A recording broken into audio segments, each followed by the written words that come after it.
La Semana Santa es una de las festividades más grandes dentro de la Iglesia Católica, pues en ella se conmemora la muerte y resurrección de Cristo.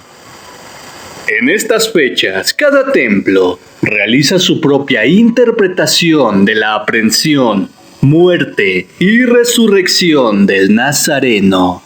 Interpretación en la cual también se representa a grandes personajes de esta historia, como la misma María, Madre de Jesús, Barrabás, aquel revolucionario que liberaron en lugar de Jesús, o a sus 12 apóstoles, cada uno de ellos con una tarea muy importante en esta historia. Entre estos 12 apóstoles hubo uno que cumplió una de las tareas más difíciles e importantes dentro de la misión de Cristo. Un apóstol que durante siglos ha sido señalado como traidor por ser el responsable de entregar a su maestro. Aunque hay estudiosos que afirman que aquella acción no fue por traición, y que fue el mismo Jesús quien le pidió que lo hiciera, para que de esta manera se pudiera realizar la profecía de su resurrección. Ponte cómodo y prepara tu bebida favorita, ya que hoy, bajo la luz de la luna, te hablaré sobre el Evangelio oculto de Judas Iscariote.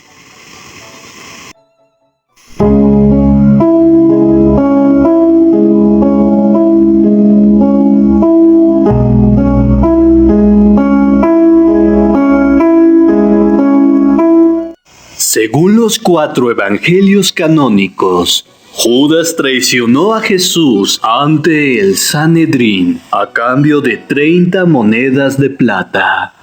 El discípulo condujo a los esbirros enviados por el sumo sacerdote al jardín de Getsemaní, donde se encontraba Jesús, y lo identificó por medio de un beso y saludándolo como rabí o maestro.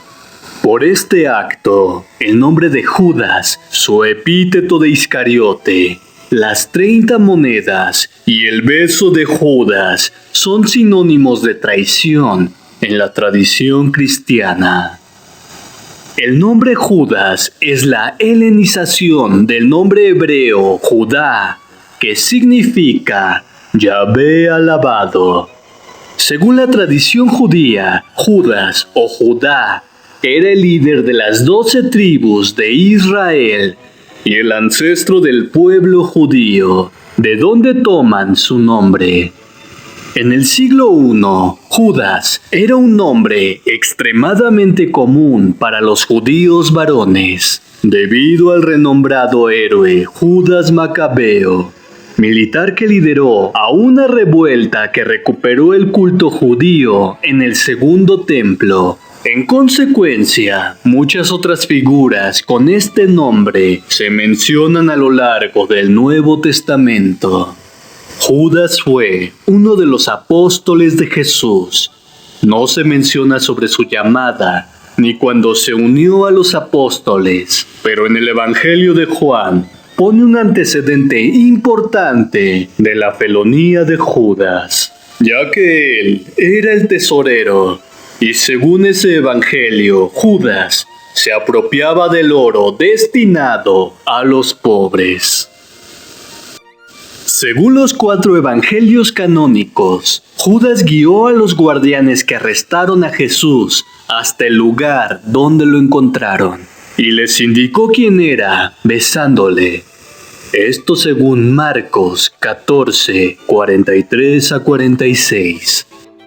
Por su traición, fue recompensado con 30 piezas de plata. Existen diferentes interpretaciones sobre el tipo de moneda que se trata. Donald Winsman sugiere 2 posibilidades para la identidad de las monedas usadas para pagarle a Judas.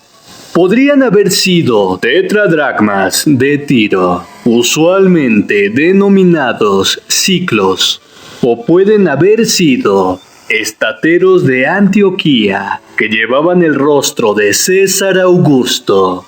La tradición y leyendas judías, además de las normas romanas, dictaban que el templo de Jerusalén podían atesorarse exclusivamente didracmas y tetradracmas de Tiro, como pago del tributo anual.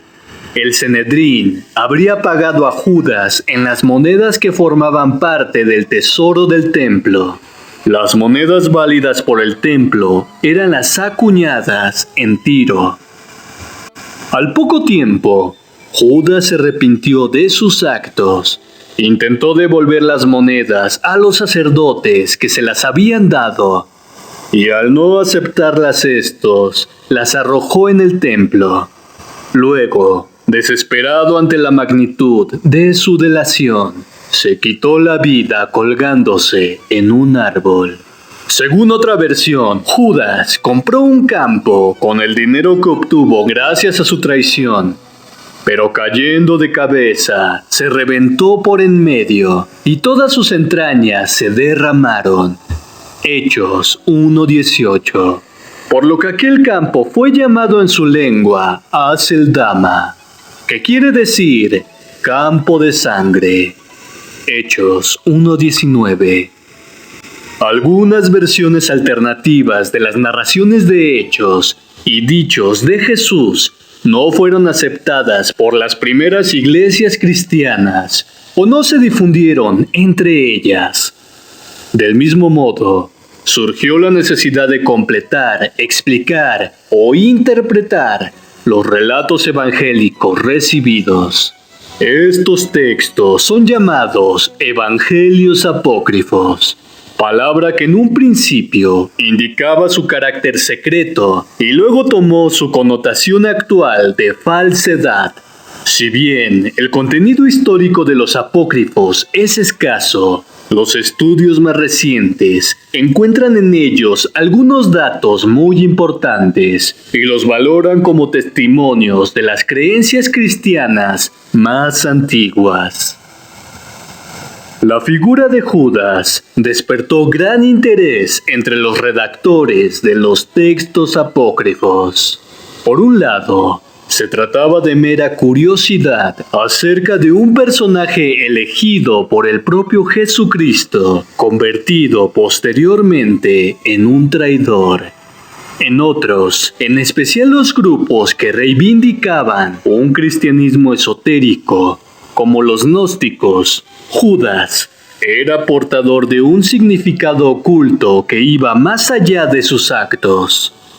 Los cainitas, por ejemplo, cuyos textos no han llegado hasta nosotros, creían que Judas era un instrumento de la sabiduría divina y su traición una victoria sobre el mundo de la materia.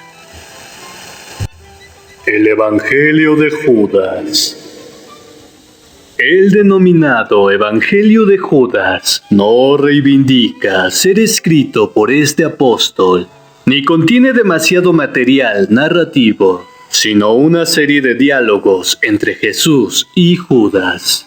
En efecto, en la introducción se lee: discurso secreto de la declaración que hizo Jesús a Judas Iscariote durante 8 días, 3 días antes de celebrar la Pascua. El texto consta de 19 capítulos, los cuales afirman que, de todos los discípulos, Judas es el único que entiende con precisión las palabras de su maestro. En otras palabras, al traicionar a Jesús, Judas hizo que fuera arrestado y crucificado, que era precisamente el propósito de Dios. La obra consiste esencialmente en una breve presentación doctrinal del gnosticismo. A semejanza de otros textos, se menciona que Dios, el Padre, habita en un reino de luz fuera del mundo material. Al principio de los tiempos, Dios creó un grupo de ángeles y dioses inferiores para gobernar el caos. Uno de ellos es el demiurgo, aquí llamado Saclas. Crea un cuerpo físico para Adams, el primer hombre, también llamado Adán. Alejada de sus orígenes divinos, la humanidad cree que el universo físico imperfecto es la totalidad de la creación, perdiendo su conocimiento de Dios y el reino imperecedero. Jesús fue enviado como el Hijo del Dios verdadero, con la misión de mostrar el camino interior a la salvación. El texto hace énfasis en el rechazo de los sacrificios, la Eucaristía y el martirio. Sin embargo, 11 de los discípulos no entienden las enseñanzas de Jesús, pues están obsesionados con el mundo físico.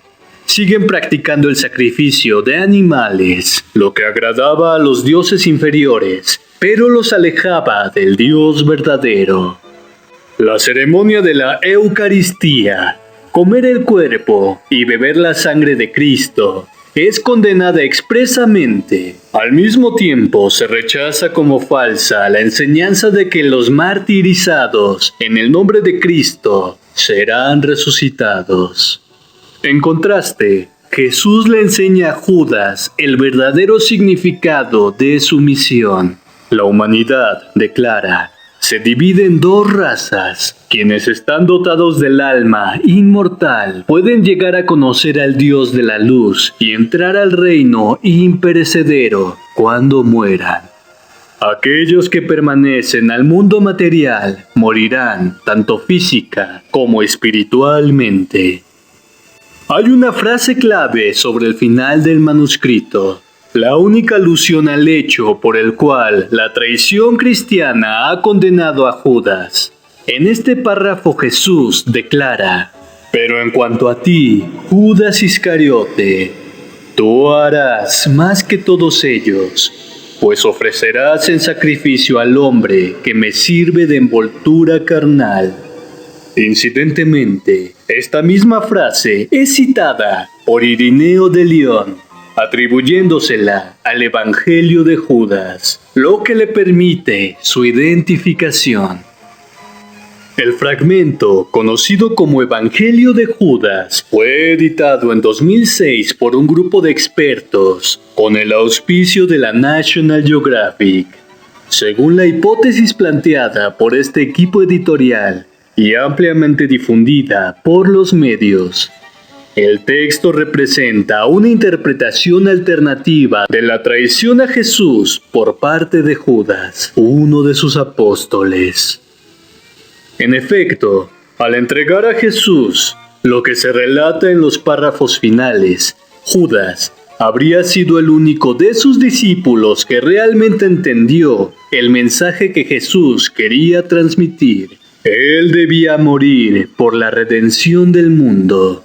En palabras de Bart Ehrman, el acto de traición de Judas es un hecho de su fiel obediencia a la voluntad de Jesús. Sin embargo, la tesis del equipo editorial de National Geographic fue criticada en la comunidad científica y se ha planteado el debate entre quienes consideran que el texto reivindica a Judas y quienes afirman que, en realidad, lo considera de manera más desfavorable al resto de los apóstoles. Un congreso internacional en la Universidad Rice de Houston en el año 2008, en el cual participaron algunos miembros del equipo editorial de National Geographic, llegó a la conclusión de que el texto del Evangelio no presenta la figura de Judas de manera positiva. Al contrario, es un ser que es regido por el destino y las estrellas. Se lo llama el 13º Daimon, quien gobernará sobre aquellos que lo maldicen.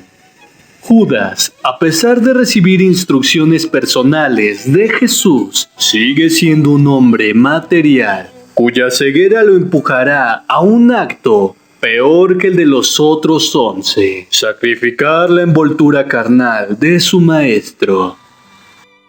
National Geographic, así como la difusión mediática, han remarcado que Jesús dice de Judas que separará a otros, quienes sostienen la interpretación opuesta, negativa indican que el contexto inmediato es que aquellos quienes Judas superará son quienes ofrecen sacrificios en nombre del dios Saclas, es decir, al demiurgo.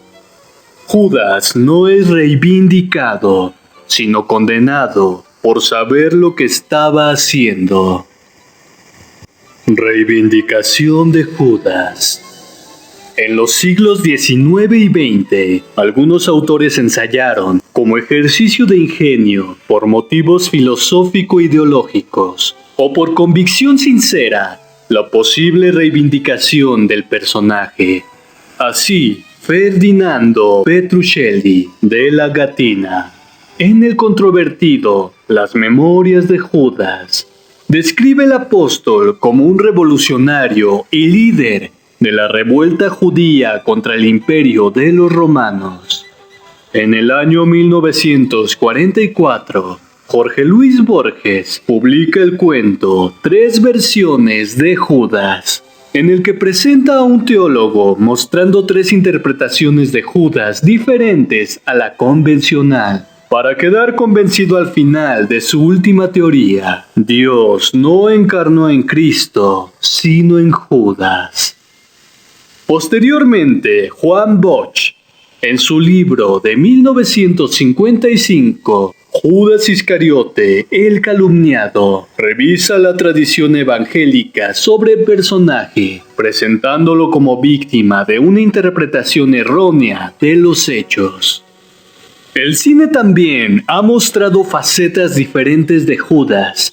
Por ejemplo, la película de Martin Scorsese, La Última Tentación de Cristo, basada en la novela homónima de Nikos Kazantzakis. Por cierto, una de mis películas favoritas sobre este tema.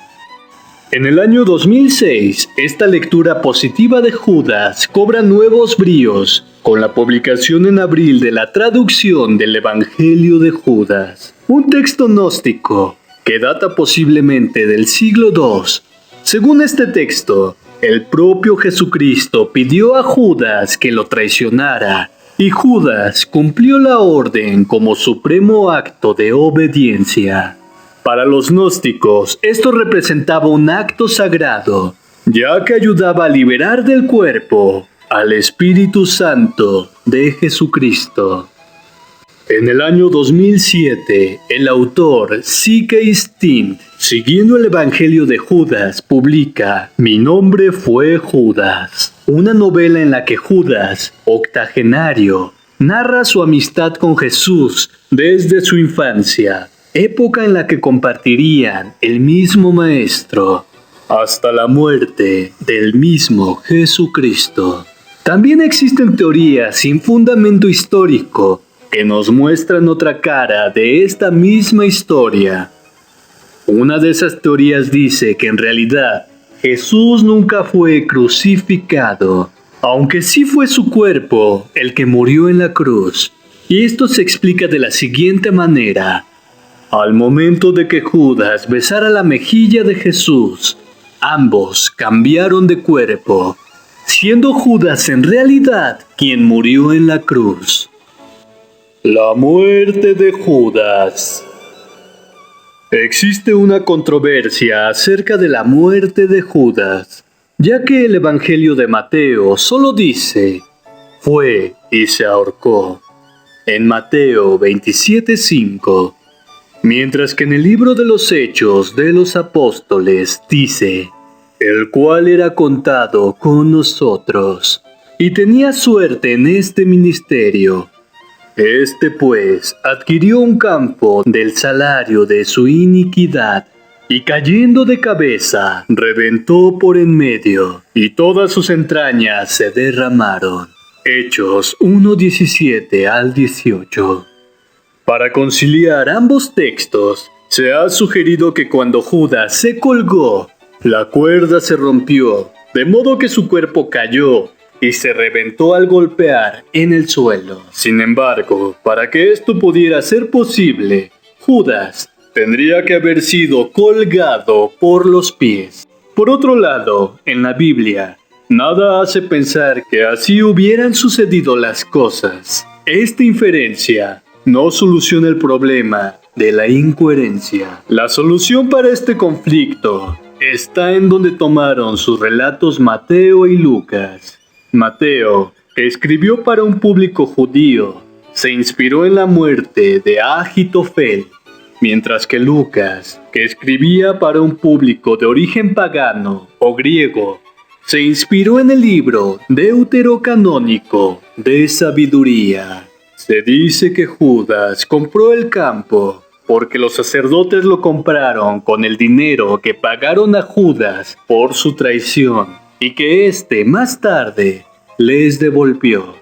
De manera que era, en cierto modo, una adquisición del propio Judas. Al campo se le llama campo de sangre por dos razones, y cada evangelista da una de ellas, las cuales puedes encontrar en Mateo 27, 7-8 y Hechos 1:19. Como sea, y sin rebuscar, la misma Biblia contradice la muerte de Judas Iscariote, lo que deja la ventana abierta a los textos gnósticos y la pregunta, entonces, ¿quizá en realidad Judas no fue un traidor? El Corán niega la crucifixión de Jesús de Nazaret y el Islam argumenta que Alá no permitiría la indigna muerte de cruz para un profeta tan estimado como Jesús. Por eso los musulmanes afirman que los judíos crucificaron a alguien que se parecía a Jesús y que pudo haber sido Simón de Cirene o el mismo Judas Iscariote. La muerte de Judas, un hecho en apariencia único, ha dado lugar a un gran número de controversias e interpretaciones derivadas, en su mayoría de las diferentes traducciones de los textos que la describen. ¿Pero tú qué piensas? ¿Judas fue en realidad el traidor más grande de la historia? ¿O solo es la víctima de una historia mal contada? Deja tu opinión en la caja de comentarios. Recuerda que la última palabra la tienes tú, y te invito a que investigues un poco más del tema y no creas ciegamente lo que yo digo o lo que te diga alguien más. Si el video te gustó, deja tu like, suscríbete al canal si aún no lo has hecho y deja activa la campana de notificaciones. De esta manera estarás ayudando mucho al canal y de corazón yo te lo agradeceré. Te deseo una hermosa velada bajo la luz de la luna.